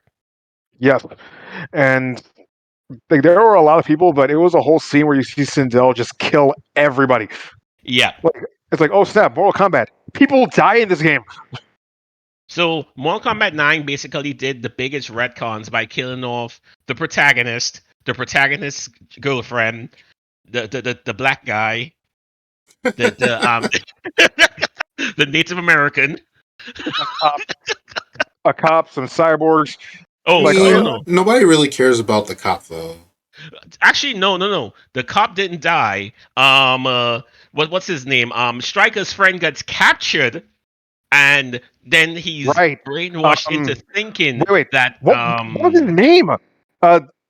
We whoever saw him in becomes the movie. Cabal, whoever his Yes, name becomes Cabal. Yep. Cabal. Yeah, Cabal. Yeah. he was basically captured, brainwashed into thinking that he was betrayed by Earthrealm, and that his face messed up is because of them, and so he turned evil into Cabal, but he didn't die. But in that game he wasn't brainwashed. Like he broke out before that, and now he's just a dude in a mask, but he's helping. But then he dies. Does he? Because he's alive in MK10 and 11. So I He don't came think. back for some reason. A I lot can't a remember. lot of the characters came back in 11. Like Liu Kang was actually evil for a little while Yeah, well, when he no. came back. What 11 did was actually bring people from the past into the present, and that's why there were multiple versions of the same character. But Cabal wasn't one of them. Cabal was actually working with what's his face, eye laser guy, You Kano. know. Yeah. Um, so I don't think Cabal died. I think he just escaped with Kano, and that's why he was there in 11. Okay. But who also got brought back was a certain person who was the previous Sub-Zero. Oh. Noob yeah, Saibot? yes. Yep, new Cybot, and then of course we have the favorite Spanish person who's just a compilation of a bunch of souls, Ermac. Yes. So yeah, so basically the story ends where Shao Kahn wins, and then the Elder Gods actually do step in, and yeah, They but amp Aiden. I mean Raiden. Wow. Did you Raiden. just say Aiden? I'm thinking of Street Fighter, but anyway. They amp Raiden, and then Raiden beats Shao Kahn, and then it's like, oh, we won, but at what cost? And I'm like, oh, fuck you, Raiden. yes, and It's then Shao Raiden's Kahn. fault. Yes, and Shao It's Kahn not does not Raiden's fault. die; he is captured because Raiden is an idiot and didn't kill him. I Yeah. could have sworn he died. No, he didn't because No. that was why he was in the cages. Then he got. Oh wait, no, wait. I don't know if Like, he's dead, but he's he died, but then he came back in Oh yes, MK11. you're right. He yeah. died, and then a younger version of him came back in 11. You are correct. He did die. That Because is Kotal correct. He was Khan like, took over in 10. Yeah, Kola Khan took over yes, because there was no Khan on the throne because both Katana and Shao Kahn were dead. And then Melina, who is the creation of Shao Kahn, is trying to take over in the process. But before we get to 10, basically let's just set the stakes of how the end of 9 is. Earthrealm is in tatters because of the invasion of Outworld. Most of the Earthrealm heroes are dead. Then a few of them are still alive, like Sub Zero. Wait, no, did Sub Zero die? The second Sub Zero. I think he died. Wait, shit. This game Uh, plays it loose and easy. This series plays it loose and easy with who dies and who doesn't. All I remember is that by the start of 10, Sub Zero is alive and he's now the master of the Ling Kuei. right. Scorpion is alive again because something happened and he ended up coming back alive. I don't remember what the exact thing for that is. He's the master of the Shirai Ryu. Mm-hmm. Reborn. Reborn. Him and Sub Zero have come into tenuous truce with each other because technically the old Sub Zero caused the issue, and then they find out later it wasn't really the old Sub Zero, it was Quan Chi. Shang-Chi. It was Quan Chi in disguise who caused the whole thing that killed his people, but the other Sub-Zero still has a little bit of beef because his brother was killed by Scorpion. But they're basically more on tenuous terms with each other for the sake of protecting Earthrealm. Raiden is becoming a bit more unhinged. Not too much yet. And well, no, he is because he has the amulet of Chinook at that point. Yeah, and it corrupts Um, people. yeah, which corrupts people. And then we set the stage for 10, where this was all Quan Chi's plan. That basically by Outworld and Earthrealm killing off all their big people, he can bring them back as zombies to his cause because he is following the orders of his master Chinook, who is currently trapped, and he wants to free Chinook so that Chinook can take his rightful place as the Elder God and so forth and so forth. Okay. So 10 starts off with them. Let's see. It has a time skip. We go to Outworld where Kotal Khan is now in charge. He has taken over since both Katana and Shao Kahn are dead. Kotal Khan's lover is Jade, Mhm.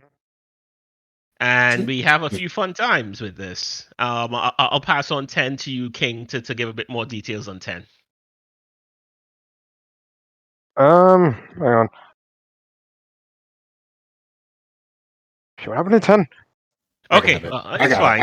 I got it. So 10 starts off with Melina invasion, where Melina wants to take her rightful place on the throne, so she attacks Kotal Khan. That causes a whole big issue. In the parallel, we have the new generation of heroes on the Earthrealm side, which comprises of Sonya Blade's daughter, Jax's daughter, oh my god, Kenshi's Kenchi's son. son, and Yeah, one actually, more wait. person. Yeah, Uh, actually, let's see. Actually, hold on, because I pulled this right and I actually kind of remember this. He's an archer. I just don't remember whose kid he was. He's a descendant of Kung Lao. Yeah, he's Senator Kung Lao. There we go. And so they're the new generation, who are being trained by Sonya as their leader. And so their first task is to infiltrate, which is actually Sonya had actually set this up as a training grounds for them. So their infiltration was caught easily by Sub-Zero, who gives them their first lesson in humility. Right, and actually, I just remembered that like everything you're saying hasn't happened yet. It's like 2 years after Shao Kahn loses, then they end up running into like stuff happens, and the new kids you're talking about run into Shinnok, but then Johnny Cage, who like he just goes like all energy green. Yes.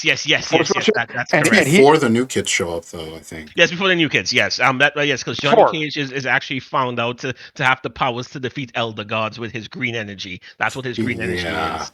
Yeah, like some like warrior monk shit. Like Yeah. I don't know, I remember what they said, but yeah, Johnny Cage beats Shinnok before all this shows up, and that's how Raiden gets Shinnok's amulet. Yeah. And then we do the big time skip of like about 18, 20 years because that's enough time for the kids to actually grow up and stuff like that. Johnny and Sonny got married. And Yes. divorced. Johnny Cage has become more serious. He's not as jokey as he used to be now that he's a dad. He and Sonya are estranged because they're not actually together, but they are co-raising their daughter.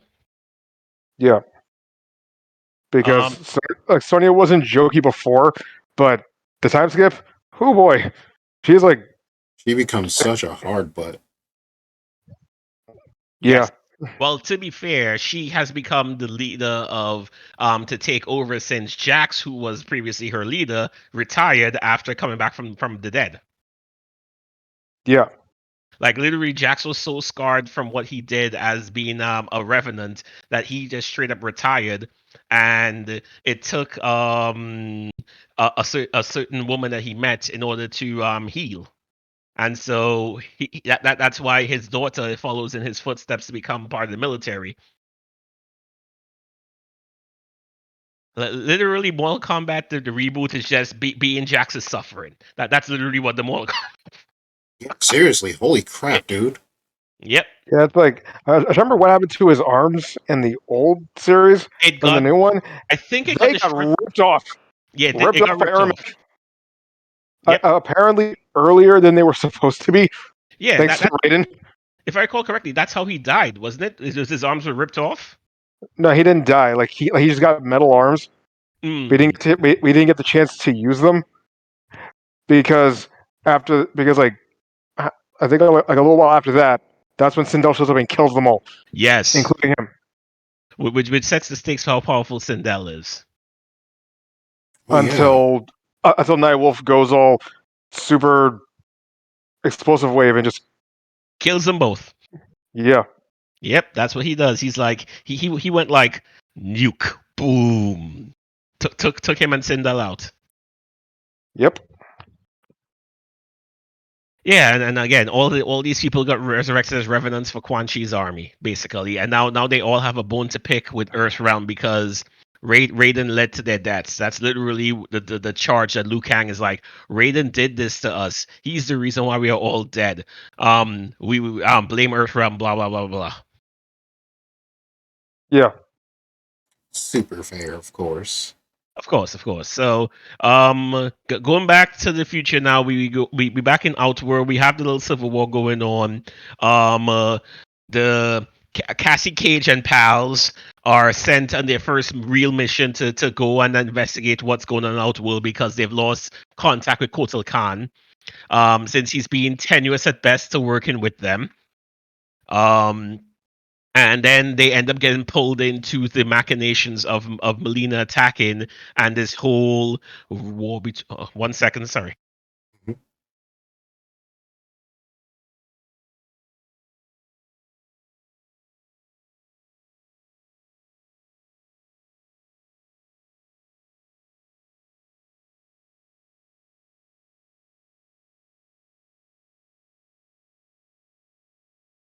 I do love Mortal Kombat. I just haven't played since Mortal Kombat 4, I think. Damn, I haven't played since Deception, but it was crazy because I was telling and this is when I was in high school. I was Sorry about that, telling Wall. my Welcome back. not school, like I was telling my friends about because I got Deception first, and I was talking about the intro, and I was telling them about oh, the giant dragon guy, and they were sitting there like, dragon guy, like they Liu knew Kang. That's no no no Onaga, right?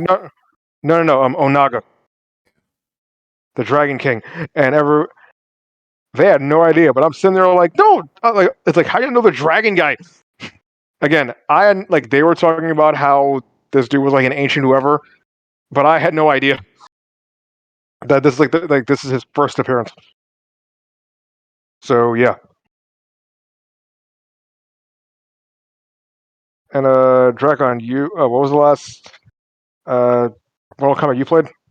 Oh, the last one I played was 11. I actually finished out the trilogy of the new Mortal Kombats. Wow. Okay, Yeah, so I remember the story of 11 much better than 9 and 10 because it's been years since I've played those two. That's valid. Let me just pull up a quick wiki for Mortal Kombat 10 because I know I'm going to forget some stuff along the way. But I mean, I can go very very less spoilery, less details in this. So let's just say that I'll just finish it off. So eventually, along the lines, Kotal Melina fights. They eventually help Kotal defeat Melina. So that ends the Outworld issue. They're able to capture Quan Chi in the process, and while bringing in Quan Chi, Scorpion, who is pissed off at Quan Chi, goes out to murder him, while everyone else is telling Scorpion, "Don't do this. We need Quan Chi to bring everyone else back from the dead because that's that." Then we find out Yep. secret as to how Jax came back. Quan Chi was the one who brought him back to life. Quan Chi has the power to resurrect the dead, basically, in this game. And Scorpion says, "Well, no, he can't his revenge can't wait that long, especially because Scorpion knows Quan Chi's the reason why his whole clan was killed, and so he just straight up kills Quan Chi. And this sets out, after everyone tries to stop him. yeah, so he basically beats through everyone, gets to Quan Chi, and kills him. Because Quan Chi's the reason, right? That's right. Quan Chi's the reason why both Scorpion and Jax are back alive. That's what it was. Because Scorpion was already a revenant by the first game. Yes. And this doesn't make much sense because, he just wanted revenge and didn't think of, Well, to be fair, that's how Scorpion has always been. He's yeah. always been bent on revenge, and he just saw Quan Chi right there, and then Quan Chi doing all the taunting and stuff, and he just saw red, and that was it. He just straight up went through him and killed Quan Chi. And Yep. Because then he's a and jerk. then after that, that of course leads to something else in 11. But basically, we end that point there. Chinook, they're able to free Chinook, so Chinook is now becomes the threat again. Basically Chinook, in order to stop Johnny Cage from beating him again, Chinook basically just breaks. I think he breaks Johnny Cage's arms and legs or something like that, which prevents Johnny Cage from actually fighting. And then so Cassie has to come in, and lo and behold, she has Johnny Cage's blood. So she ends up powering up all green now, and she's the one who lands the whoop ass to Chinook this time. Yeah. And she whoops Chinook's ass really badly. He got his ass beat. And then Raiden at this point decides that okay, elder gods can't die, but their fate's worse than death. He cuts off Chinook's head and then sticks it up right by where all the revenants can see in the netherworld as a warning, and then he takes Chinook's amulet for himself full time again. Yeah. And Like that's basically where Mortal Kombat 10 ends with Yeah, a bunch of much less people died in this one compared to the other games, and it sets up the main antagonists of it, where it's now Liu Kang's revenants who are no longer led by Quan Chi against the Earth realm, and then Outworld is also led by Kotal Khan, who has a 10 years relationship now with Earth realm, where he doesn't want them around. So Outworld may not be friendly, but they're not also antagonistic. They just want to be like, you leave us alone, don't come back here. Hmm. Then Mortal Kombat 11, which I shall go into another time. As much as I would love to talk about that right now, I do actually have to disappear again in 3 minutes. So I don't want to We start it and then suddenly disappear and be we like, can end it now.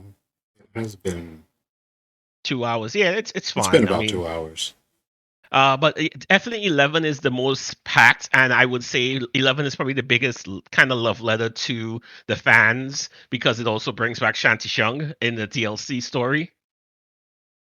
That's fair. Yeah. I haven't gone into the reboots aside from reading up on the stories.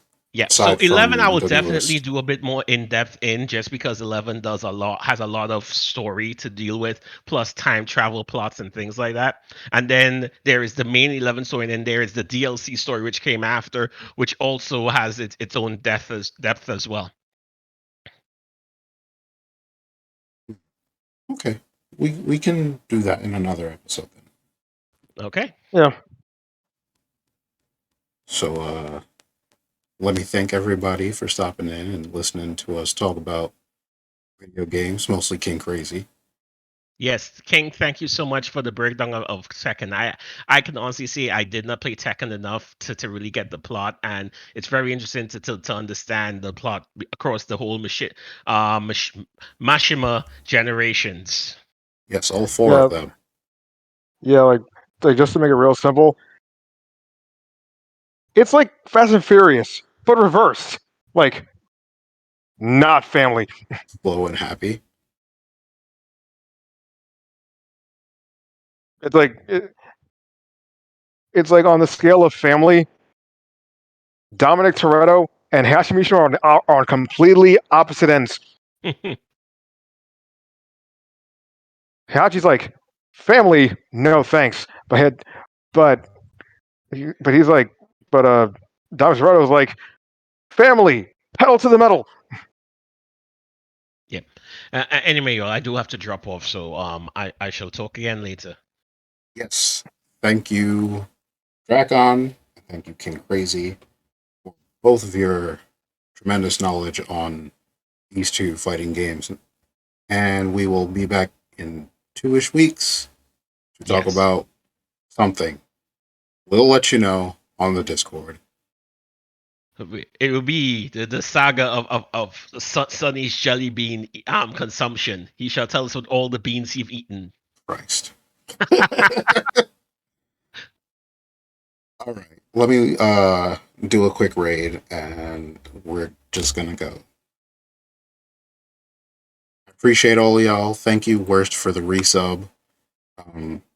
And thank you all for watching, from lurkers to the chatters. And this has been the Dope Dive Live. Stay hydrated and stay dope. Like, share, subscribe. Right. Follow the YouTube or subscribe to the YouTube. That's King Crazy's YouTube, where all of the past episodes have been posted. And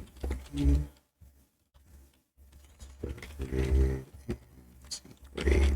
Copy your raid message. We are raiding Starwind Yuki. It's a friend of mine. Actually, a friend of all three of ours from the real Yes. world. Not that real world. 7 strange pigs live in a house. See how crazy we are. Pick your raid message because we going right now. And she's playing Assassin's Creed right now. Yes, Assassin's Creed Valhalla or something else. I don't know. Odyssey. Odyssey. Same thing. They all the same to me. All right, later, y'all. I heard Val was bad. They're all bad to me. Anyway, bye, y'all. Ooh, the hot take. I said it. Hold on.